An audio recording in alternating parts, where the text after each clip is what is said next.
بسم اللہ الحمدللہ والصلاۃ والسلام علی رسول اللہ وعلی آلہ وصحبہ اجمعین، اما بعد فاعوذ باللہ من الشیطان الرجیم، بسم اللہ الرحمن الرحیم، رب اشرح لی صدری ویسر لی امری واحلل عقدۃ من لسانی یفقہوا قولی۔ السلام علیکم ورحمۃ اللہ وبرکاتہ۔ بہت بہت ویلکم آپ سب لوگوں کو ہمارا یہ اسپیشل پروگرام قرآن تفسیر کا، جس میں ہم لوگ 30ویں پارے کی تفسیر کر رہے ہیں۔ اور آج الحمدللہ ثم الحمدللہ اللہ تعالیٰ کے بہت فضل و کرم سے ہم سورہ القدر تک پہنچ گئے ہیں، سورہ نمبر 97، جو کہ لیلۃ القدر کے بارے میں ہے۔ اور کتنی ہی زبردست بات ہے کہ ہم لوگ اس وقت اپنے رمضان کے مہینے کے آخری عشرے میں ہیں، اور ہمارے پاس ایک زبردست اپرچونٹی ہے کہ ہم اس بابرکت رات سے فائدہ اٹھا سکیں۔ تو انشاءاللہ آج ہم اس سورہ کی تفسیر پڑھیں گے، اس امید کے ساتھ کہ اللہ تعالیٰ ہمیں بھی اس سال رمضان میں لیلۃ القدر جو ہے وہ نصیب فرمائے کہ ہم اس کو صحیح طرح سے اس کا حق ادا کر سکیں، اس میں خوب عبادات کر سکیں، اور اپنے نامہ اعمال میں ڈھیروں نیکیاں اکٹھی کر سکیں۔ سب سے پہلے آغاز کرتے ہوئے یہ ایک مکی سورہ ہے، اور جیسا کہ پچھلی سورہ علق میں بتایا گیا تھا پہلی ریویلیشن کا کہ وہ کیا تھی، پہلی ریویلیشن کیا تھی، اقرا بسم ربک الذی خلق۔ یہاں پہ بتایا جا رہا ہے کہ وہ کب تھی، یعنی پہلی ریویلیشن جو ہے یا جو قرآن کے نازل ہونے کا جو معاملہ تھا وہ کب ہوا۔ وہ رمضان کے مہینے میں ہوا، لیلۃ القدر کی رات میں ہوا، یعنی اس پرٹیکولر اسپیشل نائٹ میں یہ معاملہ پیش آیا۔ اب یہاں پہ علماء کے بیچ میں ایک تھوڑا سا کانفلکٹ ہے کہ، اور بڑا اچھا سوال ہے، سوال یہ ہے کہ کیا لیلۃ القدر جو ہے یہ پہلے سے ہی بڑی بابرکت رات تھی اور اس بابرکت رات میں قرآن نازل ہوا، یا یہ ایک عام سی رات تھی اور جب اس میں قرآن نازل ہوا تو یہ رات بڑی خاص ہو گئی۔ آئی ہوپ کہ آپ کو سوال سمجھ میں آ گیا ہوگا۔ یعنی یہ رات جو ہے لیلۃ القدر جو ہے، جو رمضان کے آخری عشرے کی طاق راتوں میں آتی ہے، یہ رات پہلے سے خاص تھی اور اس خاص رات میں اللہ تعالیٰ نے قرآن کو نازل کر دیا، یا پھر ایسا تھا کہ یہ ایک عام سی رات تھی، اس میں قرآن نازل ہوا تو یہ رات خاص ہو گئی۔ تو میرا خیال ہے جس میں سب سے اچھا اور سالڈ اوپینین لگتا ہے وہ یہی ہے کہ یہ رات پہلے سے لیلۃ القدر تھی، بہت طاقت کی رات تھی، جس کو ہم لو سبھی ترجمہ بتا رہا ہوں آپ کو، اور پھر اس میں جب قرآن نازل ہوا تو اس کو 4 چاند لگ گئے، یہ اور بھی زیادہ زبردست اپنے مرتبے میں ہو گئی۔ تو اللہ تعالیٰ نے اس رات کو بڑا خاص بیان کیا۔ اچھا، اب اس کا یہ جو سورہ ہے ہماری، اس میں یہ بتایا جا رہا ہے کہ لیلۃ القدر اصل میں ہے کیا۔ وما ادراک ما لیلۃ القدر، یعنی تجھے کیا معلوم کہ لیلۃ القدر کیا ہے۔ تو اسی سورہ میں اس سوال کا جواب آپ کو مل جائے گا۔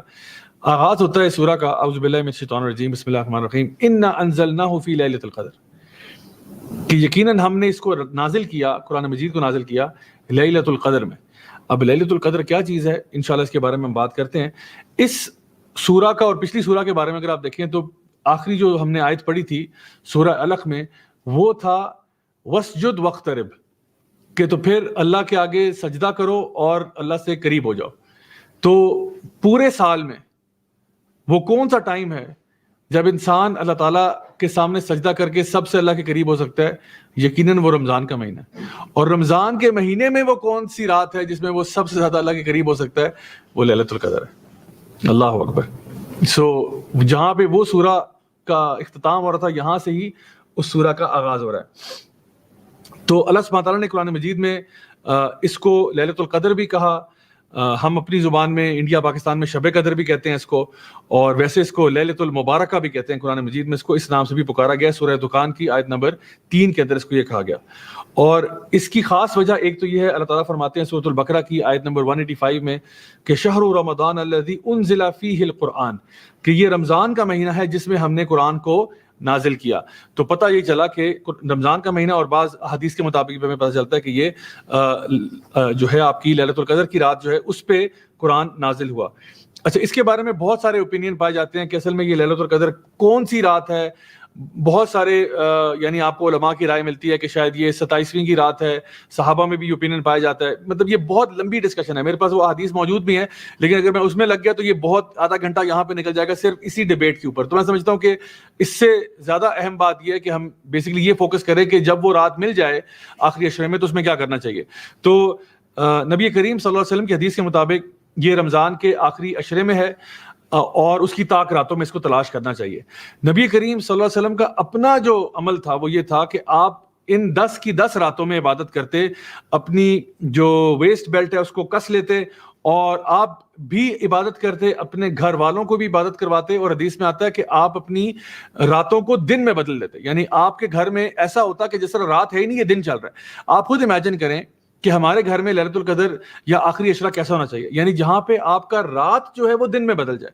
یعنی سب اٹھے ہوئے ہیں, ہلچل ہے, چہل پہل ہے, کوئی ذکر جو ہے کر رہا ہے, کوئی نماز نفلی نمازیں پڑھ رہا ہے, کوئی تلاوت قرآن کر رہا ہے, کوئی دعائیں مانگ رہا ہے, کوئی صدقے کے لیے پیسے اکٹھے کر رہا ہے, کوئی جو ہے وہ کوئی کتاب پڑھ رہا ہے, کوئی تفسیر کی, حدیث کی, مطلب ایک ہلچل ہے پورے گھر کے اندر. ہر بندہ اسی معاملے میں لگا ہوا ہے کہ میں اس رات کو عبادت کر لوں. تو اپنی راتوں کو دن میں بدل دینا, یہ اصل مقصد تھا کہ انسان آخری عشرے میں کیا کرے. جو لوگ اعتکاف بیٹھے ہوتے ہیں الحمدللہ ان کو تو یہ رات مل جائے گی, کیونکہ ان لوگوں نے 10 کی 10 راتوں میں بیٹھ کے عبادت کرنی ہوتی ہے. تو اس میں صبح کے ٹائم آپ آرام کر لیں, اور رات کو جو ہے نا خاص طور پر اس لیے استعمال کریں کہ اس میں آپ اللہ تعالیٰ کی بھرپور عبادت کر سکیں. تو یہ اصل اس کا مقصد تھا کہ اس میں یہ کیا جائے. اچھا, 10 کی 10 راتیں میں کیوں کہہ رہا ہوں, اس کی ایک وجہ یہ بھی ہے کہ ایک تو نبی کریم صلی اللہ علیہ وسلم کی سنت سے یہ بات ثابت ہے. دوسرا یہ کہ ہمارے ہاں اصل میں اکثر اوقات یہ بحث ہوتی ہے کہ رمضان ٹائم پہ شروع ہوا یا نہیں شروع ہوا. کچھ لوگ کہتے ہیں جی اس سال ایک دن ہم کھا گئے ہیں. اچھا, تو اس کا مطلب ہے کہ جس کو آپ پہلی رمضان کہہ رہے ہیں ایکچولی وہ سیکنڈ رمضان ہے, یعنی ایسا ہو سکتا ہے. اور یہ بھی ہوتا ہے کہ جی سعودیہ میں جو ہے وہ رمضان ایک دن پہلے سٹارٹ ہوا, اور پاکستان انڈیا میں جو ہے وہ ایک دن بعد شروع ہوا, اور ہو سکتا ہے امریکہ میں یا کسی اور جگہ پہ آسٹریلیا میں کہیں اور ایک دن آگے پیچھے ہو گیا ہو. تو اب سوال ایک بڑا اہم ہے, وہ یہ ہے کہ کیا لیلۃ القدر جو ہے وہ پوری دنیا میں ایک ہی رات میں یہ ہوتا ہے, یا کیا ہر ملک کے حساب سے لیلۃ القدر فرق ہوتی ہے؟ مثلا اگر 27ویں رات کہا جائے, فار ایگزامپل لیٹس سپوز کہ 27ویں کو لیلۃ القدر تھی, تو کیا وہ سعودیہ کے مطابق 27ویں ہوگی یا ہمارے مطابق 27ویں ہوگی؟ ابھی سوال ہے نا. تو اس لیے میں کہہ رہا ہوں کہ ساری بحث جو ہوئی ہے اس ٹاپک کے اوپر, اس ساری کو اوائڈ کیا جا سکتا ہے صرف اس بات سے کہ آپ 10 کی 10 راتوں میں عبادت کر لیں پوری کوشش کے ساتھ, نیت کے ساتھ, تاکہ اللہ تعالیٰ ہم سے قبول فرمائے. ٹھیک ہو گیا؟ تو اب ایک سوال اور پیدا ہوتا ہے کہ ہمیں چاہیے کہ ہم 10 کی 10 راتوں میں عبادت کریں. اب یہ بات کہ اس کو اللہ تعالیٰ نے چھپایا کیوں, یعنی یہ بات ہم سے مخفی کیوں رکھی گئی کہ لیلۃ القدر جو ہے وہ 25 کو ہوتی ہے یا 23 کو ہوتی ہے یا 21 کو ہوتی ہے یا 27 کو ہوتی ہے یا 29 کو ہوتی ہے, ہمیں کیا پتا. تو اس کا واقعہ آپ کو معلوم ہوگا, حدیث میں جب نبی کریم صلی اللہ علیہ وسلم کو بتا دیا گیا, آپ اپنے حجرے سے نکلے اور صحابہ کے بیچ میں, 2 صحابیوں کے بیچ میں لڑائی چل رہی تھی, تو آپ اس لڑائی کی وجہ سے آپ کو بھلا دیا گیا, یعنی جان بوجھ کر. اللہ تعالیٰ کے اس میں بہت بڑی حکمت ہے, اور میں سمجھتا ہوں کہ بہت ساری حکمتوں میں سے ایک حکمت یہ ہے کہ اگر ہمیں پتا ہوتا, مثال کے طور پر آپ سوچیں اگر ہمیں پتا ہوتا کہ لیٹس سپوز وہ 25 کی رات ہے, کہ ہر سال 25 کی رات جو ہے نا وہ لیلۃ القدر ہوتی ہے, تو میرا خیال ہے اکثر لوگوں نے پورے رمضان میں صرف اسی رات کو عبادت کرنی تھی, پورا رمضان چھوڑ دینا تھا. ابھی چونکہ ہمیں نہیں پتا, تو ہم لوگ پورے رمضان میں ہی کوشش کرتے ہیں کہ ہم لوگ تراویح کی نماز بھی پڑھیں, خوب صدقہ خیرات بھی کریں, رمضان کے روزے بھی رکھیں, اور دیگر اچھے کام کریں. لیکن ہمیں اگر ایگزیکٹلی پتا ہوتا تو ہم ایک تو لیزی ہو جاتے, مجھے یہ لگتا ہے پرسنلی کہ ہم اس میں لیزی ہوتے تھے. بلکہ آپ اس کو چھوڑیں, اگر ہمیں یہ پتا ہوتا کہ وہ پہلے عشرے میں, اگر ہمیں یہ پتا ہوتا کہ لیلۃ القدر جو ہے وہ پہلے عشرے میں آتی ہے, آخری میں نہیں آتی, تو میرا خیال ہے پہلے 10 دن میں لوگوں نے رمضان میں فل ٹربو لگا کے عبادت کرنی تھی, اور اس کے بعد سارا انجن ڈاؤن, اور باقی 20 دن شاپنگ, عید کی شاپنگ ہو رہی ہے. میرا خیال ہے یہ شاید لوگوں میں نظر آتا آپ کو کہ لوگ تب بھی یعنی رمضان کو بہت بلٹل کرتے. اور سب سے بڑی بات میں آپ کو بتاؤں, اس میں ایک اور بڑا امپورٹنٹ ایسپیکٹ ہے, وہ یہ ہے کہ اگر کسی کو پتا ہوتا کہ یہ رات لیلۃ القدر کی ہے اور اس کے باوجود وہ عبادت نہ کرتا, کیونکہ آپ کو معلوم ہے ایسے لوگ ہیں, ان کو پتہ ہے نماز فرض ہے لیکن نہیں پڑھتے, ان کو پتہ ہے کہ رمضان کے روزے فرض ہیں لیکن نہیں رکھتے, ان کو پتہ ہے کہ ان کے اوپر زکوٰۃ فرض ہے نہیں دیتے. آپ کو پتہ ہے یہ کتنا بڑا گناہ ہوتا ہے کہ آپ کو ایک چیز پتہ بھی ہے اور پھر بھی آپ نہیں کر رہے.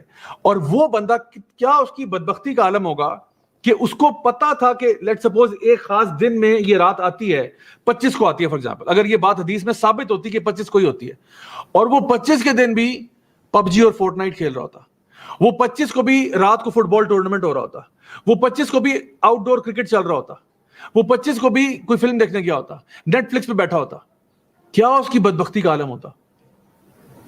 کیونکہ جب انسان کو پتا ہو اور وہ نہ کرے تو وہ بہت بڑا گناہگار بنتا ہے.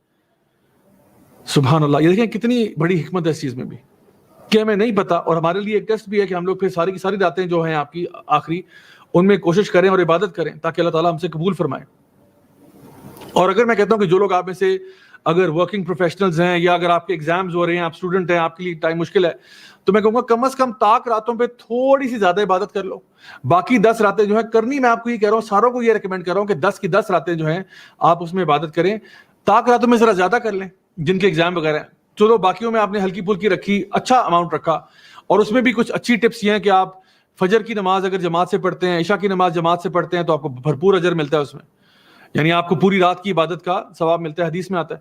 اسی طرح سے اگر آپ قیام اللیل کرتے ہیں, حدیث میں آتا ہے کہ اگر آپ امام کے ساتھ شروع کرتے ہیں, امام کے ساتھ ختم کرتے ہیں, تو آپ کو پوری رات کے قیام کا ثواب ملتا ہے.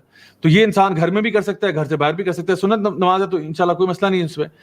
تو گھر میں بھی آپ اپنی فیملی کے ساتھ جماعت کروا لیں, قیام اللیل کر لیں. اگر آپ جو ہے مسجد میں کرنا چاہیں تب بھی کر لیں. آج کل ویسے بھی چونکہ کووڈ پھیلا ہوا ہے, اس میں بھی علماء کی دو رائے ہے ود ریگارڈس ٹو پریئنگ ان دی مسجد اور ناٹ پریئنگ ان دی مسجد. تو انشاءاللہ یہ ہمارے پاس روم ہے اس کے اندر, تو کوشش کریں کہ جماعت کے ساتھ اگر کریں تو انشاءاللہ اس میں بہت فائدہ ہے. فجر اور عشاء بھی جماعت سے ہو رہی ہے, اور آپ کی قیام اللیل جو ہے رات کو وہ بھی جماعت سے ہو رہی ہے. تو آپ کو ان 2 کام صرف کرنے سے آپ کو پوری رات کے قیام کا 2 دفعہ اجر مل رہا ہے.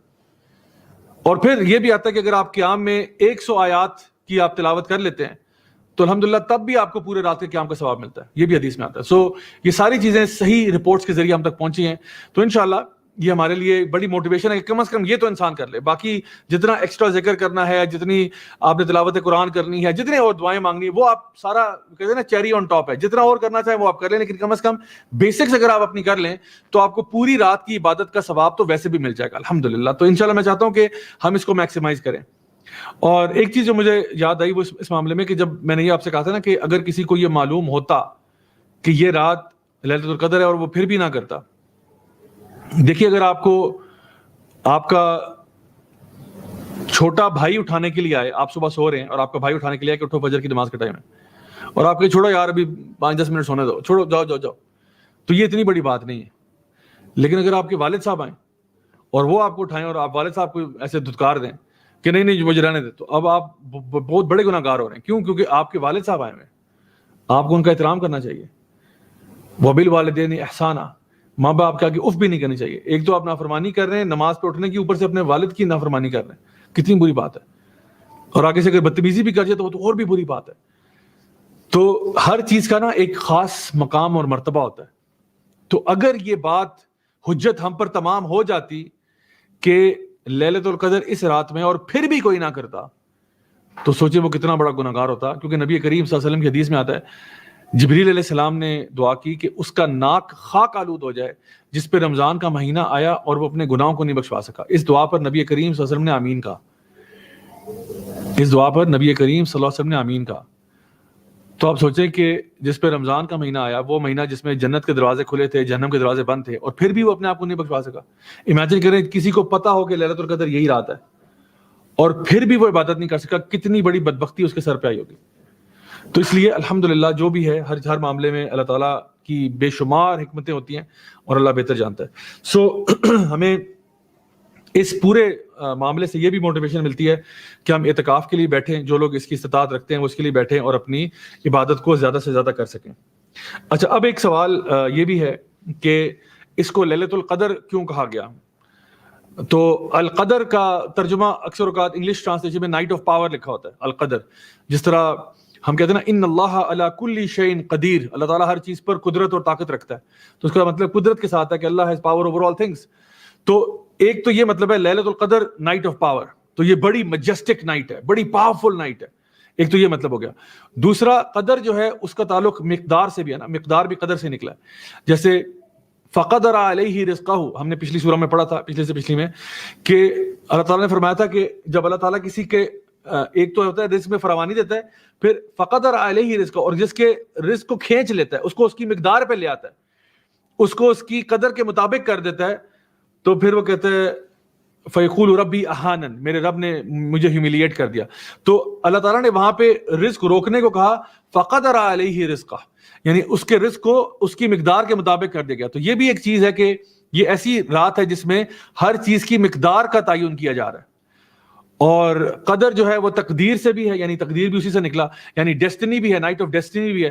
اور یقیناً یہ وہ ہے جس میں اللہ تعالیٰ اگلے سال کے فیصلے کرتا ہے, اگلے سال کے, یعنی ویسے ایک ہوتا ہے نا آپ کا جو پوری لائف کا پلان ہے, جس کو ہم کہتے ہیں کمپنیز میں آفن ٹائمز ہم کارپوریٹ سیکٹر میں کہتے ہیں جی آپ کی 5 ایئر اسٹریٹجی کیا ہے, 10 ایئر اسٹریٹجی کیا ہے, آپ کا 50 ایئر پلان کیا ہے. تو وہ لوگ دیتے ہیں, وہ پلان بناتے ہیں, لیکن پھر آپ کا ہر سال کا پلان ہوتا ہے, ہر سال کا بجٹ ریلیز ہوتا ہے, ہر سال کے کچھ ٹو ڈو ٹاسک ہوتے ہیں, کچھ گولز اینڈ آبجیکٹیوز ہوتے ہیں, ہر سال کے کوئی نہ کوئی آپ کے کچھ کی پوائنٹس ہوتے ہیں جن کو آپ نے اچیو کرنا ہوتا ہے, مائل سٹونز کہہ لیں.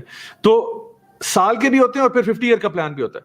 تو اس رات میں ہر سال کے جو فیصلے ہیں نا وہ آتے ہیں. ایک تو وہ فیصلے ہیں جو اللہ تعالیٰ کلی طور پر جانتا ہے, اللہ کا علم تو کمپلیٹ ہے, لیکن اللہ تعالیٰ اپنے فرشتوں کو جو انفارمیشن دیتا ہے وہ ہر سال ان کو بتاتا ہے کہ اس سال کے فیصلے جو ہے وہ لکھ دیے جائیں, اس سال کے فیصلے جو ہیں وہ یوں کر دیں, اس کے گھر میں اولاد ہوگی, اس کے ہاں یہ ہوگا, اس کے ہاں جاب ہوگی, اس کو یہ فائدہ ہوگا, یہ نفع نقصان ہوگا.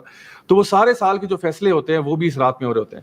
تو یہ ساری چیزیں جو ہیں یہ ہمارے لیے بڑی اہم ہے کہ ہم اس پہ غور کریں کہ الحمدللہ یہ کتنی ہی بابرکت نام.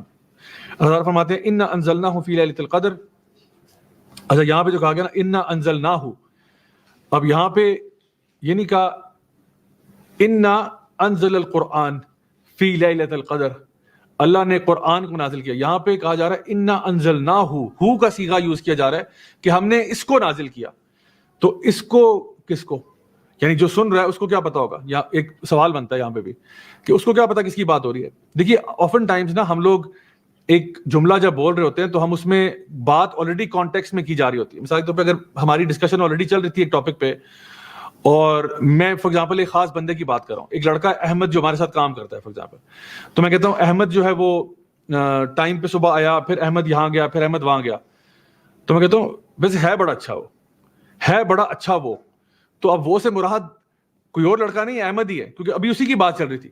تو یہاں پہ جو کہا جا رہا ہے انا انزلناہ فی لیلۃ القدر, یہاں پہ اس سے پتہ یہ چلتا ہے کہ اس ٹائم پہ جب یہ آیات نازل ہوئی تو مسلمان بھی قرآن کے بارے میں بات کر رہے تھے اور کفار بھی قرآن کے بارے میں بات کر رہے تھے. یعنی مسلمان یہ بات کر رہے تھے کہ اللہ اکبر, اللہ تعالیٰ جو ہے وہ نبی کریم صلی اللہ علیہ وسلم پر وحی کر رہا ہے اور ان پر یہ اللہ کا جو کلام ہے وہ نازل ہو رہا ہے. اور جو کفار تھے وہ بھی حیران تھے کہ یہ کیسے بول رہا ہے, یہ کیسے بتا رہا ہے, یہ کیونکہ یہ تو امی ہے, یہ تو ان لیٹرڈ ہے, اس کو تو لکھنا پڑھنا نہیں آتا, تو پھر یہ کیسے کلام جو ہے نا اقرا بسم ربک الذی خلق, یہ کیسے بتا رہی ہے, where is this coming from, یہ کہاں سے آ رہا ہے. تو یہاں پہ جواب دیا گیا انا انزلناہ فی لیلۃ القدر, یہ ہم نے نازل کیا تھا لیلۃ القدر میں. اب ایک سوال یہاں پہ اور بنتا ہے, وہ یہ کہ قرآن تو ہمیں پتہ ہے کہ وہ درجہ بدرجہ 23 سال کے پیریڈ میں نازل ہوا, 23 سال لگ گئے قرآن کو نازل ہوتے تھے, لیکن یہاں پہ اللہ تعالیٰ فرما رہے ہیں کہ ہم نے اس کو لیلۃ القدر میں نازل کیا. تو کیا مطلب ہوا اس کا؟ کیا اس کا یہ مطلب ہے کہ پورا کا پورا قرآن لیلۃ القدر میں نبی کریم صلی اللہ علیہ وسلم کو بتا دیا گیا, یا اس کا کیا معنی ہے؟ اس کا معنی یہ ہے, علماء اس کے بارے میں یہ بیان کرتے ہیں, مفسرین یہ کہتے ہیں کہ اصل میں لوح محفوظ سے قرآن مجید جو سماء دنیا پہ آیا ہے وہ لیلۃ القدر پہ آیا ہے, اور پھر وہاں سے پیس بائی پیس نبی کریم صلی اللہ علیہ وسلم کو پر نازل ہوتا رہا, جبریل علیہ السلام لے کر آتے رہے اور آہستہ آہستہ درجہ بدرجہ نازل ہوا. اس کی کیا حکمت ہے کہ بھئی درجہ بدرجہ نازل ہونے میں کیا فائدہ ہے اور اس میں کیا ایڈوانٹیج ہے؟ سب سے بڑا ایڈوانٹیج یہ ہے کہ اگر پورا کا پورا قرآن نازل ہو جاتا تو شاید وہ لوگوں کے لیے ہضم کرنا بڑا مشکل ہوتا. جیسے سیدہ عائشہ فرماتی ہے نا کہ جو پہلی آیات نازل ہوئیں وہ لوگوں کو اللہ سے کنیکٹ کیا, انہوں نے آخرت کی فکر ڈالی, اس کے بعد حلال اور حرام کیا. اگر اسٹریٹ اوے حلال اور حرام شروع ہو جاتا, پورا کا پورا قرآن نازل ہوتا اسٹریٹ اوے اسٹارٹنگ وتھ سورہ فاتحہ دین کمنگ ٹو سورۃ البقرہ, سورۃ البقرہ میں زیادہ حرام اور حلال کی بات ہے, تو وہ ساری باتیں اگر اسٹریٹ اوے پتہ لگ جاتی تو لوگ شاید ایک دم سے متنفر ہو جاتے کہ بھئی یہ کیا ہو گیا, اتنے سارے رولز کیسے فالو کریں, یہ تو ہو نہیں سکتا. تو درجہ بدرجہ نازل ہوا. اور دیکھیں انسانی ڈیولپمنٹ ہو رہی ہے نا, وہ مکن سوسائٹی کا ذرا اندازہ لگائیں آپ کیسا معاشرہ تھا وہ. اور ایک اور اس میں بہت بڑا بینیفٹ یہ بھی ہے کہ جب آپ پیس بائی پیس کوئی چیز بتاتے ہیں نا, جب آپ سبق در سبق سکھاتے ہیں, پوری کتاب اٹھا کے نہیں کسی کو پکڑا دی کہ چلو پڑھو اور 2 دن میں ختم کر کے لے آؤ. اور قرآن ایسی کتاب بھی نہیں جو آپ 2 دن میں ختم کر کے کہیں مجھے سمجھ میں آ گئی. قرآن آپ سے ڈیمانڈ کرتی ہے کہ آپ اس کو آرام سے پڑھیں. وَرَتِّلِ الْقُرْآنَ تَرْتِيلًا, قرآن کو آرام سے ٹھہر ٹھہر کے پڑھو. افلا يتدبرون القرآن, کیا تم قرآن پہ غور نہیں کرتے ہو؟ قرآن پہ غور کرو, رکو تھوڑا سا.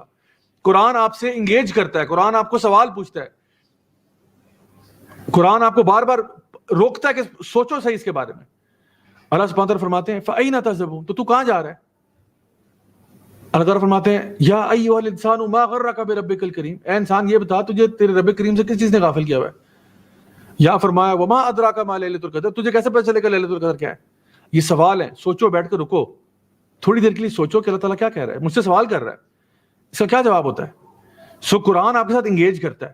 تو یہ سٹیپ بائی سٹیپ نازل ہوا، اور اس میں دو بڑے ایڈوانٹیجز میں آپ کو بتاؤں. ایک تو یہ ہے کہ دیکھیں جب ایک کانٹیکسٹ میں بات ہو رہی ہوتی ہے نا، اب جب اس کانٹیکسٹ سے ریلیٹڈ آیات آئیں گی ان کا اثر زیادہ ہوگا، اور ہمیں بھی پتہ چلے گا آج یہاں بیٹھے ہوئے 21 سینچری میں کہ ان آیات کا اسباب و نزول کیا تھا. یہ آیات کس کانٹیکسٹ میں آئی ہیں؟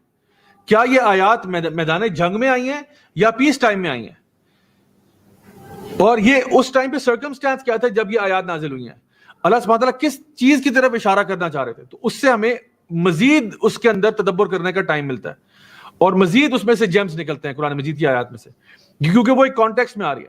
اور کانٹیکسٹ کی مثال یہ بھی ہے، دیکھیں اگر میں فار ایگزامپل میں اسلامک اسٹڈیز پڑھاتا ہوں، ٹھیک ہے، میں اگر ایک کلاس میں گیا ہوں اور مجھے پتہ چلا کہ میرے اسٹوڈنٹس کی جو ہے نا آج لڑائی ہوئی ہے، میرے اسٹوڈنٹس جو ہیں ان کی آج لڑائی ہوئی ہے، اور ایک لڑکے نے دوسرے کو مارا ہے اور اس کو زخمی کر دیا. اچھا، اب میں چونکہ اسلامک اسٹڈیز پڑھا رہا ہوں تو میں ان کو پڑھانے گیا تھا، لیٹ سپوز ٹاپک تھا آج کا تقویٰ کی اہمیت. آج کا میں نے جو ٹاپک سوچا ہوا تھا وہ تھا تقویٰ کی اہمیت، وہ سلیبس میں آ رہا تھا. لیکن جب میں وہاں پہنچا تو میں نے دیکھا کہ آج تو جھگڑا ہوا ہے. اب میں نے بجائے تقویٰ کی اہمیت پہ بات کرنے کے میں نے ٹاپک بدل دیا کہ مسلم وہ ہوتا ہے جس کی زبان اور ہاتھ سے دوسرے مسلمان محفوظ ہوتے ہیں، اور یہ بتایا کہ المؤمنون اخوہ، مسلمان آپس میں بھائی ہوتے ہیں، مسلمان آپس میں ایک دیوار کی طرح ہوتے ہیں، ایک اینٹ دوسرے کو سپورٹ کرتی ہے. کسی مسلمان کے ساتھ زیادتی کرنا، ظلم کرنا، یہ کتنی بری بات ہے. وَاعْتَصِمُوا بِحَبْلِ اللَّهِ جَمِيعًا وَلَا تَفَرَّقُوا، اللہ تعالیٰ کی رسی کو مضبوطی سے پکڑ لو. یہ میرا ٹاپک ہوگا. کیوں؟ کیونکہ مجھے پتا ہے کہ جو میرے اسٹوڈنٹس ہیں نا، آج سب کے دماغوں میں یہی بات بیٹھی ہوئی ہے کہ آج دو اسٹوڈنٹس کی لڑائی ہوئی ہے، ایک زخمی ہو گیا، گھر چلا گیا. تو ہر کوئی اسی کے بارے میں سوچ رہا ہے. اب جب میں نے ٹاپک ہی اپنا یہ بنا لیا، کلاس کے اندر بات اسی موضوع پہ کی، تو ہر بندہ میری بات سن رہا تھا. Everybody was paying attention, کیونکہ میں ریلیونٹ بات کر رہا ہوں. ٹاپک جو بات ڈسکشن میں ہے اس سے ریلیونٹ بات کر رہا ہوں. بالکل اسی طرح سے اگر میں یہاں پہ کوئی اور ٹاپک چھیڑ دیتا، ٹاپک بالکل ڈسکنیکٹڈ ہے جو کچھ ہو رہا ہے اس سے، تو کسی نے میری بات نہیں سنی تھی، بیکاز سب کا ذہن کسی اور طرف تھا. دیکھیے جب قرآن کی آیات نازل ہوئی ہے نا، تو وہ اس کانٹیکسٹ میں نازل ہوئی ہیں جہاں پہ کوئی واقعہ ہوا ہے، اور پھر وہ آیات آ رہی ہے تو سوچے وہ کتنی زیادہ ریلیونٹ ہو جاتی ہیں. تو ایک بہت بڑی حکمت قرآن کے سٹیپ بائی سٹیپ نازل ہونے کی یہ ہے کہ وہ ریلیونٹ ٹو دا سبجیکٹ بات ہو رہی ہے، ریلیونٹ ٹو دا ٹاپک بات ہو رہی ہے. جو لوگ اس ٹائم پہ مسئلے میں ملوث ہیں اسی کا جواب مل رہا ہے، چاہے وہ جنگ بدر ہو، جنگ احد ہو، کوئی اور واقعہ ہو، صلح حدیبیہ ہو، کچھ بھی ہو، اس سے ریلیٹڈ آیات نازل ہو رہی ہیں کہ اب تمہیں کیا کرنا چاہیے، اب تمہیں کیا کرنا چاہیے. سو الحمدللہ یہ نبی کریم صلی اللہ علیہ وسلم کے لیے اور صحابہ کے لیے ایک بہت بڑی گائیڈنگ لائٹ بن گئی جس نے ان کو رستہ دکھایا. اور ہمارے لیے آج یہ بہت بڑا ذخیرہ، ظاہر سی بات ہے. کتنی کتابیں جو ہے قرآن مجید سے نکلی ہیں، تفسیر کی اور فقہ کی اور سارے کچھ. اور پھر ایک اور فائدہ اس کے درجہ بدرجہ نازل ہونے کا یہ ہے کہ درجہ بدرجہ ہی چیزوں کو حرام کیا گیا. یعنی آتے ہی ایسا نہیں کہا کہ یہ حرام ہو گیا اس کو چھوڑ دو. فار ایگزامپل آپ ایک ایگزامپل دیتا ہوں، جو شراب کی حرمت ہے اس پہ جب بات ہوئی تو پہلے کہا گیا کہ اس میں کچھ خیر ہے لیکن شر زیادہ ہے. یعنی جو پہلے آیات آئیں ریگارڈنگ الکوہول وہ یہ تھا کہ اس میں کچھ خیر ہے لیکن شر زیادہ ہے.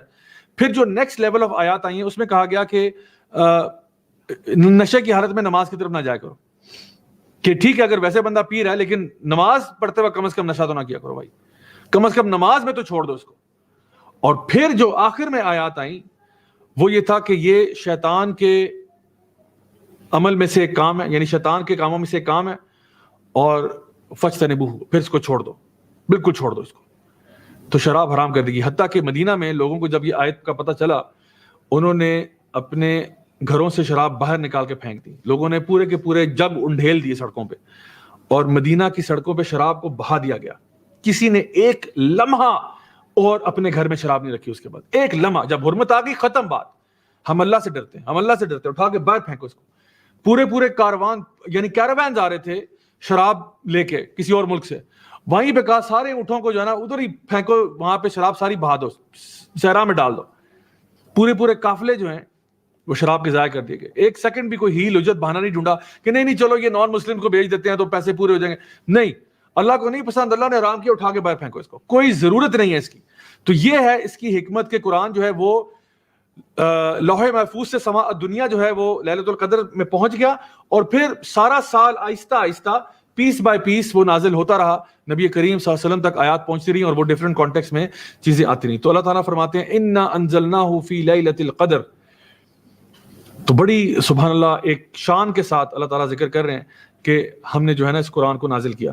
وما ادراک ما لیلۃ القدر, اور تجھے کیا معلوم کہ یہ لیلۃ القدر کیا ہے. اب اس میں اس کو بولتے ہیں ما التعجب, یہ ما جو ہے نا وما ادراک, یہ تعجب کے لیے. اور تجھے کیا معلوم ہوگا, تجھے کیسے پتا چلے گا لیلۃ القدر, جب تک اللہ تجھے نہیں بتائے گا تجھے کیا پتا ہوگا لیلۃ القدر کیا ہے. اور یقیناً اگر ہمیں نہ پتا ہوتا, ہمیں اللہ نہ بتاتا, ہمیں ہمارے وہم و گمان میں بھی یہ بات نہ آتی کہ تاک راتوں میں جو ہے نا رمضان کی لیلۃ القدر کو ہم نے تلاش کرنا ہے, جب تک اللہ نہ بتاتے. تو کتنی بڑی رحمت کی بات ہے ہمارے لیے کہ ہمیں اتنی بڑے اجر و ثواب کا موقع ملا ہے, اتنا بڑا اجر و ثواب کا موقع ملا ہے اس رات کے اندر. تو اللہ تعالیٰ فرماتے ہیں وما ادراک ما لیلۃ القدر. اچھا یہاں پہ ایک بڑی خوبصورت بات اور بھی ہے, وہ یہ کہ اللہ سبحانہ وتعالیٰ فرماتے ہیں انا انزلناہ فی لیلۃ القدر, لیلۃ القدر وما ادراک ما لیلۃ القدر لیلۃ القدر خیر من الف شہر. اب یہ 3 دفعہ کہنے کی ضرورت ٹیکنیکلی عام زبان میں ہم نہیں کرتے. میں کہتا ہوں فار ایگزامپل, میں احمد کی مثال لیتے ہیں. احمد میرے گھر آیا, احمد کو میں نے چائے پلائی, احمد نے پھر بسکٹ کھائے, ٹھیک ہے. اب یہ 3 دفعہ احمد کہنے کی ضرورت تو نہیں تھی نا. احمد میرے گھر آیا, اس نے چائے پی, اس نے بسکٹ کھائے. تو عام زبان میں جب ہم بات کرتے ہیں تو ہم وہاں پہ پروناؤن لے آتے ہیں. Ahmad came to my house, he had a cup of tea, then he had some biscuits, ٹھیک ہے. تو ہی کو پروناؤن یوز کرتے ہیں, بار بار نام نہیں لیتے. لیکن اگر بار بار نام لیا جا رہا ہے تو اس سے نا اس کی مزید عظمت بیان کی جا رہی ہے. انا انزلناہ فی لیلۃ القدر وما ادراک ما لیلۃ القدر لیلۃ القدر خیر من الف شہر. لیلۃ القدر یہ وہ رات ہے جو 1000 مہینے سے بہتر ہے. اللہ اکبر. اللہ سبحانہ تعالیٰ لیلۃ القدر کے اوپر ایمفسائز کر رہے ہیں کہ یہ رات کوئی ہلکی رات نہیں ہے, اس کو لائٹ مت لینا, یعنی خدا را اس کو لائٹ مت لینا, یہ بہت پاورفل نائٹ ہے. لیلۃ القدر ہے, the night of power, the night of destiny. یہ وہ رات ہے جس میں فیصلے ہوں گے. اس رات میں اگر تم عبادت کرتے ہوئے پائے جاؤ تو کیا ہی تمہارے فیصلے ہوں گے پھر. اور اس رات میں اگر تم ٹائم کو ضائع کرتے ہوئے پکڑے جاؤ تو خود سوچو کہ تم اپنے اوپر ہی بدبختی کو دعوت دے رہے ہو. تو انسان سوچے تھوڑی دیر کے لیے کہ یہ اللہ تعالیٰ اپنی اس آیات کے اندر ہی آپ دیکھیں کہ لیلۃ القدر کی جو عظمت ہے نا وہ بیان کی گئی ہے. وما ادراک ما لیلۃ القدر, اور تجھے کیا معلوم کہ یہ لیلۃ القدر کیا ہے. یعنی ہمارے پاس کوئی مینز نہیں ہے اس کو فائنڈ آؤٹ کرنے کا. لیلۃ القدر خیر من الف شہر. لیلۃ القدر جو ہے وہ 1000 مہینے سے بہتر ہے, 1000 مہینے کے برابر نہیں ہے. اس کے بارے میں علماء کی رائے یہ ہے کہ ایک رائے یہ ہے کہ الف شہر کا مطلب ہے کہ یعنی عربوں کے ہاں نا یہ الف جو ہے تھاؤزنڈز, یہ ایک ایسا یعنی نمبر ہے جو بڑے نمبر کو آئیڈینٹیفائی کرتا ہے. تو 1000 could also mean according to one group of scholars 1000 کا مطلب 1 million بھی ہو سکتا ہے, ٹھیک ہے. جس طرح وہ کہتے ہیں الف مبروک, یعنی عربوں کے نا الف مبروک, بہت مبارک ہو, یعنی کہ thousands of مبارک ہوں. تو اس کا لٹرل مطلب یہ نہیں ہوتا کہ 1000 مبارکیں ہوں, اس کا مطلب ہوتا ہے ڈھیروں ڈھیروں ڈھیروں مبارکیں ہوں تمہیں. تو الف وہ کہہ دیتے ہیں ایز اے بگ نمبر, ٹھیک ہے, بہت زیادہ. جس طرح ہم کہتے ہیں کہ a ton of thanks, تو a ton of thanks کا مطلب یہ نہیں ہے کہ 1 ٹن کی تھینکس ہی تمہیں ملے گی. تو ٹن آف تھینکس کا مطلب ملٹیپل ٹنز بھی ہو سکتا ہے, ٹھیک ہے. ضروری نہیں کہ ایک بالکل باقاعدہ میجر کر کے 1 ٹن ملے گا آپ کو. لیکن بہرحال اگر اس کا دوسرا معنی بھی لیا جائے کہ لٹرل بھی لیا جائے لیلۃ القدر خیر من الف شہر, تو الف شہر جو ہے وہ 1000 مہینہ جو ہے وہ 83 years and 4 months بنتا ہے. 83 years and 4 months اس سے بہتر ہے. یہ خیر من الف شہر, یعنی اس کے برابر نہیں ہے, اس سے بہتر ہے. کتنی بہتر ہے واللہ تعالی اعلم.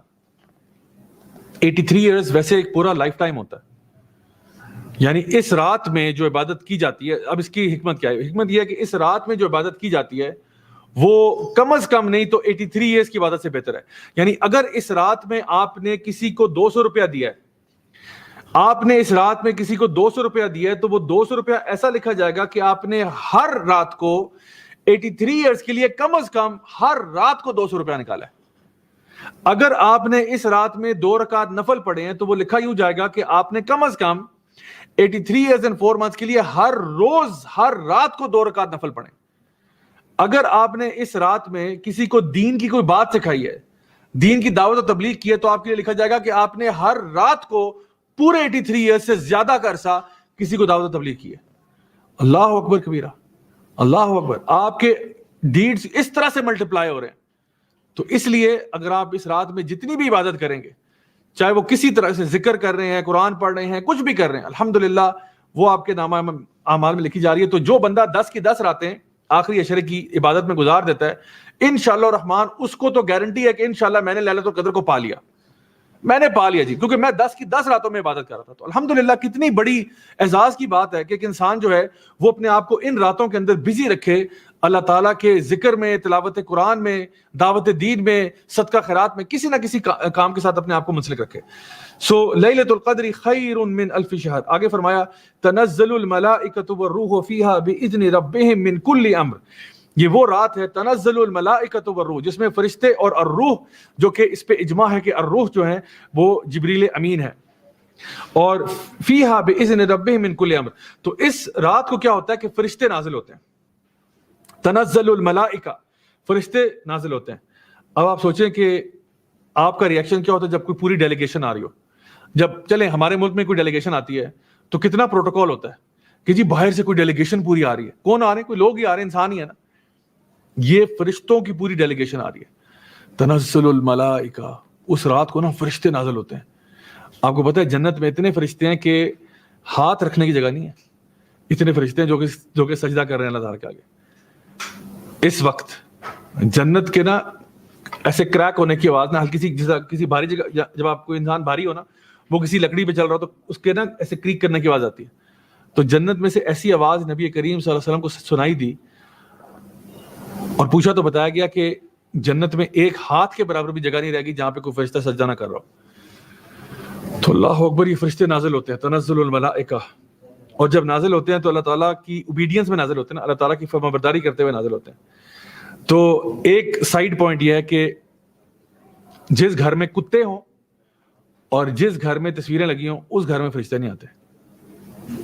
نبی کریم صلی اللہ علیہ وسلم کی حدیث ہے, آپ نے فرمایا کہ جس گھر میں کتے ہوں, اب کتے کس کیٹیگری کے کتے جو ہیں وہ رکھے جا سکتے ہیں, وہ شکاری کتا ہو, یا اگر کتا جو ہے وہ گارڈ ڈاگ ہے, یا وہ شیپرڈ ڈاگ ہے, بکریاں چلانے کے لیے آپ نے کتا رکھا ہوا ہے, یا کسی ایسے امپورٹنٹ کام کے لیے. بعض علماء نے اس میں رخصت دی کہ جو ٹریکنگ کے لیے ڈاگز استعمال ہوتے ہیں, یا سنفر ڈاگز ہوتے ہیں بام ڈیٹیکشن کے لیے, یا ڈرگز وغیرہ کے لیے, تو وہ بھی چلیں اس زمرے میں آ سکتے ہیں کہ کسی پرپس کے لیے استعمال ہوتے ہیں. لیکن ویسے ہی بغیر وجہ کے شوقیہ کتا پالا ہوا ہے, گھر میں رکھا ہوا ہے, اور خاص طور پہ گھر کے اندر رکھا ہوا ہے. یعنی یہ جو گوروں کا لائف سٹائل ہے نا, کتا گھر کے اندر بیڈ روم میں بیٹھا ہوا ہے, کتا جو ہے وہ لیونگ روم میں بھاگ رہا ہے, یہ واللہ یہ نہیں کرنا چاہیے, بالکل نہیں کرنا چاہیے. اگر کتا ہے بھی تو چلو گارڈن میں آپ نے کوئی کسی پرپس کے لیے کتا رکھا ہوا ہے, یا تو گارڈ ڈاگ, یا جیسے میں نے آپ کو بتایا. تو یہ بات ہے. تو جس گھر میں کتا ہو اور جس گھر میں تصویریں ٹنگی ہوں اس گھر میں فرشتے نہیں آتے. اور نبی کریم صلی اللہ علیہ وسلم کی حدیث کے مطابق جبریل امین آپ صلی اللہ علیہ وسلم کے گھر نہیں آئے. کیوں نہیں آئے؟ کیونکہ بتایا کہ یا رسول اللہ آپ کے بستر کے نیچے نا ایک یہ پپی جو تھا نا وہ آ کے بیٹھا ہوا تھا, اس لیے. اور آپ صلی اللہ علیہ وسلم کو پتہ ہی نہیں تھا, وہ آ گیا بس کہیں سے. تو جبریل امین ہی نہیں آئے کہ میں نہیں آیا, کیونکہ ہمیں منع ہے. یعنی اللہ تعالیٰ نے فرشتوں کو منع کیا ہوا کہ جس گھر میں یہ وہاں جانا ہی نہیں آپ. اب سوچیں کہ لیلۃ القدر میں جو ہے نا آپ اپنے گھر میں یہ چیزیں لگا کے بیٹھے ہوئے ہیں. تو پلیز ایک فیور ہے, آپ سے ریکویسٹ ہے, برائے مہربانی جو گھروں میں پکچرز لگی ہوئی ہیں نا انسانوں کی یا جانوروں کی یا اسٹیچوز ہیں, ان کو برائے مہربانی ڈسپلے سے اتاریں, ڈسپلے پہ نہ رکھیں. کوئی بھی چیز ڈیکوریشن پیس کے طور پہ. اب کوئی سوال کر سکتا ہے کہ بھئی ہمارے بچوں کے ٹوائز ہوتے ہیں, ٹوائز کی پرمیسیبلٹی ہے. سیدہ عائشہ کے پاس ڈالز بھی تھیں, سیدہ عائشہ کے پاس ایک فلائنگ ہارس کا بھی بنا ہوا تھا, وہ بھی حدیث میں آتا ہے. تو وہ اس کا مسئلہ نہیں ہے. کوئی ٹوائز ادھر ادھر پھینکتے رہتے ہیں, چیزیں اسٹف ٹوائز ہیں جو بھی ہیں وہ ایسے ہی رولتے رہتے ہیں نا آگے پیچھے. لیکن جس چیز کو آپ نے تعظیماً کہیں پہ ڈیکوریٹ کر کے رکھا ہوا ہے نا, وہ کام نہیں کرنا آپ نے, وہ کام نہیں کرنا. تو کیونکہ اس کے بارے میں آتا ہے کہ وہاں فرشتے نہیں آتے. تو اگر ہم چاہتے ہیں کہ ہمارے گھر فرشتے آئیں تو انشاءاللہ گھروں کو نا فرشتوں کے لیے میگنیٹ بنائیں, گھروں کو صاف ستھرا کریں ہر اعتبار سے, تاکہ وہاں پہ فرشتے نازل ہوں. اور فرشتے کیوں آئیں گے؟ اللہ کی رحمتیں لے کے آ رہے ہیں, وہ اللہ کی برکتیں لے کے آ رہے ہیں, آپ سے ملنے آ رہے ہیں, آپ کو سلام کرنے آ رہے ہیں. سلام ہی حتی مطلع الفجر. تو ویسے تو یہ رات بھی پوری سلامتی کی, اور ایک اوپینین یہ بھی ہے کہ اس میں فرشتے آپ کو سلام کرتے ہیں, ملنے آپ سے آ رہے ہوتے ہیں. تو اس لیے انسان جو ہے وہ اس رات کا بھرپور فائدہ اٹھائے. اور یہاں پہ جو بات ہے کہ تنزل الملائکۃ والروح, اس سے یعنی یہ بات ذکر یعنی ظاہر ہوتی ہے کہ یہ فرشتے جو ہیں یہ اللہ تعالیٰ کے حکم سے نازل ہوتے ہیں. اور کیونکہ آگے یہ بات ارشاد فرمائے گی بِإِذْنِ رَبِّهِمْ, اللہ کے حکم سے آتے ہیں. یعنی کوئی غلط عقیدے والا یہ نہ سمجھے کہ فرشتے خود انڈیپینڈنٹ ہوتے ہیں اور خود اپنی مرضی سے آ رہے ہوتے ہیں, کیونکہ پچھلے مشرکین کا یہ عقیدہ تھا کہ فرشتے جو ہے نا وہ اللہ کی نعوذ باللہ ثم نعوذ باللہ اللہ کی بیٹیاں ہوتے ہیں, اور ہمارا نا اگر اللہ نہ بھی مانا تو ہم ان کے تھرو کنیکشن کروا کے اپنے آپ اللہ تعالیٰ کو نا راضی کروا لیں گے. تو فرشتے بھی اللہ کے ہی فرما بردار ہیں, آپ کے فرما بردار نہیں ہیں کہ آپ کی وہ سفارش سنیں گے. فرشتے اللہ کے اذن سے آتے ہیں, اللہ کے حکم سے آتے ہیں. تنزل الملائکۃ والروح, آپ سوچیں کہ تمام فرشتے اور جبریل امین اس رات میں نازل ہو رہے ہیں. آپ سوچیں یہ وہی فرشتے ہیں جو کہ نبی کریم صلی اللہ علیہ وسلم کے پاس قرآن لاتے تھے. اس رات میں جبریل علیہ السلام بھی نازل ہوتے ہیں, وہی جبریل جنہوں نے قوم لوط کو تباہ کر دیا تھا, وہی جبریل علیہ السلام جو نبی کریم صلی اللہ علیہ وسلم کے پاس انسان بن کے بھی آتے تھے اور اپنے اصل روپ میں بھی نظر آیا. آپ نے فرمایا مجھے جبریل نظر آئے تو پورا آسمان جبریل کے پروں سے بھرا ہوا تھا, 600 پر ہیں ان کے. اللہ اکبر کبیرہ. امیجن کریں کہ لیلۃ القدر میں جبریل, تنزل الملائکۃ والروح, جبریل بھی نازل ہوتے ہیں اور فرشتے بھی نازل ہوتے ہیں اللہ کے اذن سے. کتنی زبردست اور شاندار یہ رات ہے. فیہا باذن ربہم من کل امر, اور یہ اللہ کی اجازت سے آتے ہیں. اور بعض علماء نے اس کے بارے میں کہا کہ وہ فرشتے جو ہے نا وہ بےتاب ہوتے ہیں, بے چین ہوتے ہیں اللہ تعالیٰ کے بندوں سے ملنے کے لیے. یعنی کین یو امیجن کہ فرشتے ہیں تو اللہ کے فرما بردار ہیں, لیکن وہ نا ایکسائٹڈ ہوتے ہیں کہ ہم اللہ کے بندوں سے ملنے جا رہے ہیں, ہمیں ایک اپرچونٹی دی جا رہی ہے کہ ہم اللہ تعالیٰ کے بندوں سے ملیں, ان کو گریٹ کریں, ان کو سلام کریں. بعض علماء نے کہا کہ وہ مساجد میں آتے ہیں, ابن کثیر نے یہ بات کہی کہ وہ مساجد میں آ جاتے ہیں اور مساجد میں جہاں لوگ نمازیں پڑھ رہے ہوتے ہیں ان سے آ کے ملتے ہیں, ان سے آ کے مصافحے کرتے ہیں. سبحان اللہ, کین یو امیجن کتنی وہ خوبصورت چیز ہے, ہمیں آئیڈیا بھی نہیں ہوتا لیکن وہ کتنی اسپیشل رات ہوتی ہے. اللہ کے فرشتے آتے ہیں, اللہ اکبر. سلام ہی حتی مطلع الفجر, اللہ تعالیٰ یعنی اس کے بارے میں ارشاد فرماتا ہے نا کہ یہ صبح تک سلامتی ہے. تو اللہ تعالیٰ کا امر لے کے آتے ہیں, اس سے کیا مراد ہوئی؟ من کل امر, یعنی اللہ تعالیٰ اگلے سال کے جتنے بھی فیصلے ہیں وہ سارے لے کے آتے ہیں. کس کی لائف میں پراسپیرٹی آئے گی, کس کو اولاد دینی ہے, کس کے رزق میں اضافہ کرنا ہے, کس کے ساتھ کیا معاملہ ہونا ہے, یہ سارے معاملات جو ہے اگلے سال کا پورا جو کہہ رہے نا بجٹ, وہ لیلۃ القدر میں ڈیسائیڈ ہوتا ہے کہ اگلے سال میں اس کے ساتھ کیا ہوگا. تو خوب دعائیں کریں, خوب دعائیں کریں, کیونکہ حدیث میں کیا آتا ہے کوئی چیز اللہ تعالیٰ کی تقدیر کو نہیں بدل سکتی سوائے دعا کے. تو اس رات میں خوب دعائیں کریں, خاص طور پہ وہ دعا جو کہ نبی کریم صلی اللہ علیہ وسلم نے سکھائی سیدہ عائشہ کو, اللہم انک عفو تحب العفو فاعف عنی, اے اللہ تو بہت معاف کرنے والا ہے. بلکہ العفو, اللہم انک عفو کا مطلب ہوگا کہ تو گناہوں کو مٹا دینے والا ہے, گناہوں کو ڈیلیٹ کر دینے والا, صفحہ ہستی سے مٹا دینے والا. اللہم انک عفو تحب العفو, تجھے معاف کرنا بہت پسند ہے, فاعف عنی, یا اللہ مجھے معاف کر دے. کتنی پیاری اور چھوٹی سی دعا ہے. تو یہ دعا کثرت سے مانگیں, کیونکہ اگر اللہ نے آپ کو معاف کر دیا, اللہ اکبر, جو کہ اللہ تعالیٰ کرتا ہے, جو بھی اللہ تعالیٰ سے طلب کرتا ہے اللہ تعالیٰ ضرور دیتا ہے اس کو. تو اگر اللہ تعالیٰ نے آپ کو معاف کر دیا, سوچیں کہ آپ کی زندگیاں نہیں بدل جائیں گی, کیونکہ ہمارے اوپر آنے والی مشکلیں مصیبتوں کی ایک وجہ جو ہے نا ہمارے اپنے گناہ بھی ہوتے ہیں.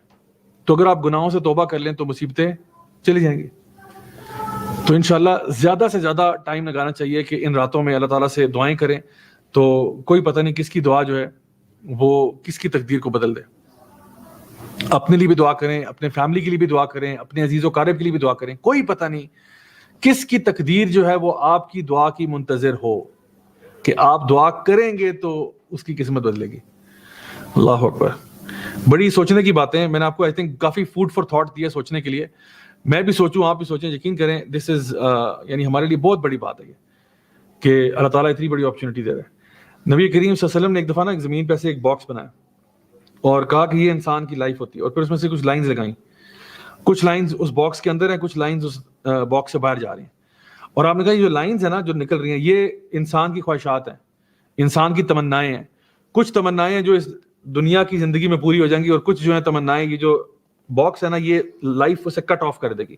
یعنی ایک بندہ ہے, اس نے سوچا کہ میں اپنا پلازا جو ہے نا وہ اگلے سال کمپلیٹ کروں گا, اگلے سال میرا پلازا انشاءاللہ ریڈی ہو جائے گا. لیکن اس کو نہیں پتا تھا کہ اس کی پرسوں موت ہے. تو اگلے سال پلازا کمپلیٹ ہونے کی خواہش اس کی پوری نہیں ہو سکی. ایک اس کی خواہش تھی کہ میں اپنے مثال کے طور پہ بھائی کو فلاں چیز لے کے دے دوں, وہ اس کی پوری ہوگی کیونکہ وہ آج شام کو لے آیا. تو کئی تمنائیں اس کی جو ہیں وہ دنیا کے اندر پوری ہو گئیں, لیکن کئی تمنائیں جو ہے نا وہ اس سے کٹ آف ہو گیا. تو انسان کی جو تقدیر ہے نا وہ اس کے راستے میں آ جاتی ہے. انسان کی تقدیر اس کے کئی خواب ہوتے ہیں جو تقدیر اس سے پہلے اس کی لائف کو اینڈ کر دیتی ہے. تو اسی لیے یہ رات جو ہے نا لیلۃ القدر ہے, یہ ڈیسٹنی کی رات بھی ہے. اسی لیے انسان جو ہے وہ اس رات میں دعائیں مانگتا ہوا پایا جائے تو اچھا ہے. سلام ہی حتی مطلع الفجر, اور یہ صبح تک جو ہے یہ سلامتی کی رات ہوتی ہے, صبح تک یعنی صبح فجر تک. یعنی بیسیکلی لیلۃ القدر جو ہے اس کو کہاں تلاش کرنا ہے آپ نے؟ مغرب سے لے کر فجر تک, مغرب سے لے کر فجر تک. لوگ اکثر عشاء کے بعد شروع کرتے ہیں کہ جی چلو اب جو ہے نا وہ لیلۃ القدر سٹارٹ. نہیں, لیلۃ القدر کا ٹائم جو ہے وہ مغرب سے شروع ہے. مغرب کی نماز جیسے ہی اذان ہو گئی, لیلۃ القدر اگر یعنی جو بھی اگلی آگے راتیں آ رہی ہیں اس میں ٹائم شروع ہے. مغرب سے لے کے سلام ہی حتی مطلع الفجر, اس پورے ٹائم میں جو بھی تلاوت کریں, ذکر کریں, دعا کریں, قیام اللیل کریں, جو کچھ کریں, صدقہ خیرات کریں. بلکہ آپ کو آئیڈیا دیتا ہوں کہ گھر میں کوئی آپ ایک صدقہ باکس بنا لیں, روزانہ کے پیسے ڈالیں اس میں, روزانہ کے پیسے ڈالیں. کوئی رات میں کیش ہو گیا تو انشاءاللہ الرحمن کہاں سے کہاں بات پہنچ جائے گی. تو انشاءاللہ صبح تک سلامتی ہے.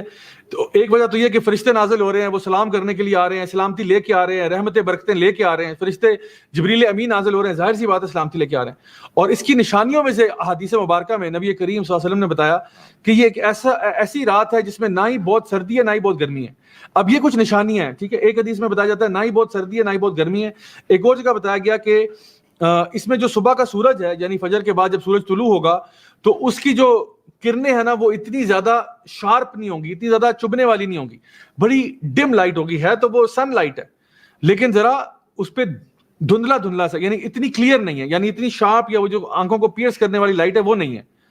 تو یہ لیکن آپ کو نا رات کے بعد اگلے دن صبح کا جب سورج چڑھے گا تب پتہ چلے گا. رات کے بارے میں کہا گیا کہ ایسی رات ہے جو پلیزنٹ رات ہے, نہ بہت زیادہ سردی ہے نہ بہت گرمی ہے, بس درمیانی سی رات ہے, پلیزنٹ رات ہے. سو واللہ عالم اب اس کے اوپر انسان انویسٹیگیشن کر سکتا ہے, پوری ریسرچ کر سکتا ہے. لیکن بعض علماء کی رائے میں مجھے بڑی انٹرسٹنگ لگی, انہوں نے اس کو ایکسپلین کیا کہ اگلے دن کا سورج جو ہے نا وہ اتنا کلیئر کیوں نہیں ہوتا. تو ایک رائے بڑی انٹرسٹنگ تھی, واللہ عالم اب اللہ کو بہتر معلوم ہے کہ یہ رائے جو ہے یہ درست ہے یا نہیں ہے, لیکن بہرحال مجھے اچھی لگی تو میں آپ سے شیئر کر رہا ہوں. وہ یہ کہ سورج کے ڈم ہونے کی وجہ یہ ہے کہ سورج تو آیا ہوا ہے لیکن ڈم اس لیے ہو رہا ہے کیونکہ پوری رات جو فرشتے آئے تھے نا وہ فجر کے بعد واپس جا رہے ہیں, اور جب وہ واپس جا رہے ہیں تو اتنے زیادہ ہیں تعداد میں, اتنا زیادہ ہے کہ انہوں نے سن لائٹ کو بلاک کر دیا. اللہ اکبر. ویسے تو فرشتے نظر نہیں آتے لیکن تعداد میں اتنی زیادہ ہے کہ کوئی ایک فلٹر سا کریٹ ہو گیا ہے سورج اور آپ کے بیچ میں. اتنے فرشتے اوپر اللہ کی طرف یعنی واپس جو ہے نا آسمانوں کی طرف رخ کر رہے ہیں جو اسی رات پہلے آئے تھے. تنزل الملائکہ جو نیچے اترے تھے اب وہ واپس جا رہے ہیں, تو ان کے واپس جانا اتنی زیادہ تعداد میں ہے کہ وہ سن لائٹ کو ڈم کر دیتے ہیں. اللہ اکبر واللہ تعالی عالم کی بات ہے یعنی. لیکن بہرحال بہت ہی عالی شان بات ہے یعنی. سبحان اللہ, اللہ تعالیٰ اپنے بندوں پہ کتنا کرم کر رہا ہے کہ اس نائٹ میں کتنا کچھ ہو رہا ہے, کتنی ایکٹیویٹی ہو رہی ہے. یعنی اگر ہمارے پاس وہ آنکھیں ہوتی جس سے ہم فرشتوں کو دیکھ سکتے تو میرا خیال ہے ہم لوگ حیران رہ جاتے کہ اس رات پہ کیا ہو رہا ہے. اللہ اکبر کبیرہ. سو بہرحال بعض علماء نے اس کے بارے میں یہ کہا کہ یہ رات ایک سلامتی کی ہوتی ہے. اس رات میں اوور آل جو انسان کا شر ہے وہ کم ہو جاتا ہے, وہ ایک سلامتی کی رات ہوتی ہے, کرائم ریٹ ڈراپ ہوتا ہے. اب یہ بڑا انٹرسٹنگ ٹاپک آف ریسرچ اگر کوئی کرنا چاہے کہ ہر سال رمضان کے آخری عشرے کی کون سی رات ہوتی ہے جہاں پہ پورے سال میں ڈفرینٹ کنٹریز کا ڈیٹا اٹھایا جائے جہاں پہ کرائم ریٹ سب سے کم تھا, سب سے لوسٹ رپورٹڈ کرائمز تھے. تو وہاں سے بھی آپ کو انویسٹیگیشن کر کے میں سمجھتا ہوں ایک اچھا ٹاپک ہے جو انسان ریسرچ کرنا چاہے, دیکھنا چاہے, کمپیریٹیو ڈیٹا انالیسس کرنا چاہے کہ پوری دنیا میں کرائم ریٹ رمضان کے مہینے میں طاق راتوں میں خاص طور پر یہاں کیا رہا, اوور آل جو ہے نا اسٹیٹسٹکس کیا رہے. سو شاید ایک اوپینین جو امام مجاہد کا وہ یہ ہے کہ یہ ایک سلامتی کی رات ہے جہاں پہ کرائم جو ہے یا وہ شر کا جو لیول ہے وہ ڈراپ ہو جاتا ہے. اور ویسے بھی یہ ایسی رات ہے سلامتی کی ہے کہ لوگ درود و سلام بھی پڑھ رہے ہیں نبی کریم صلی اللہ علیہ وسلم پر, ایک دوسرے کو بھی مل رہے ہیں, تو اس لحاظ سے بھی یہ سلامتی کی رات ہے, فرشتے بھی سلام کر رہے ہیں. تو انشاءاللہ آخر میں یہ بات کنکلوڈ کرتے ہوئے کہ ایک ایسی رات جہاں پہ فرشتے جو ہیں وہ اتنی دور کا سفر کرتے کرتے آپ کے گھر تک پہنچے, سلام کرنے آپ کو, برکتیں لے کے, رحمتیں لے کے. کتنے بڑے آنر کی بات ہے ہمارے لیے کہ ہمارے گھر میں فرشتے آئے.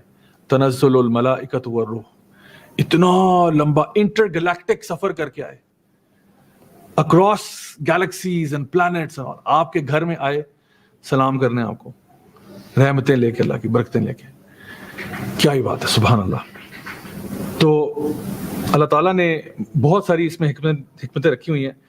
تو آخر میں یہ کہوں گا کہ یہ سورہ جو ہے یہ وہ سورہ ہے جس میں اللہ سبحانہ تعالیٰ نے قرآن کا ذکر کیا اور قرآن مجید کا ذکر کیا، ایک ایسی رات کا ذکر کیا جس میں ہم لوگ سجدہ کر کے اللہ تعالیٰ سے سب سے قریب ہو سکتے ہیں. سجدہ ویسے بھی وہ عبادت ہے جو سب سے کلوز ہمیں کر دیتی ہے اللہ تعالیٰ کے.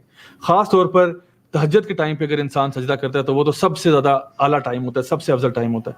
تو انشاءاللہ پچھلی سورہ میں ذکر کیا گیا تھا کہ اللہ تعالیٰ نے جب پہلی آیات نازل کی قرآن مجید کی وہ کیا تھیں، اور یہاں پہ ذکر کیا جا رہا ہے کہ وہ کب اور کس رات میں ہوا. اللہ تعالیٰ ہمیں اس رات سے بھرپور فائدہ اٹھانے کی توفیق عطا فرمائے.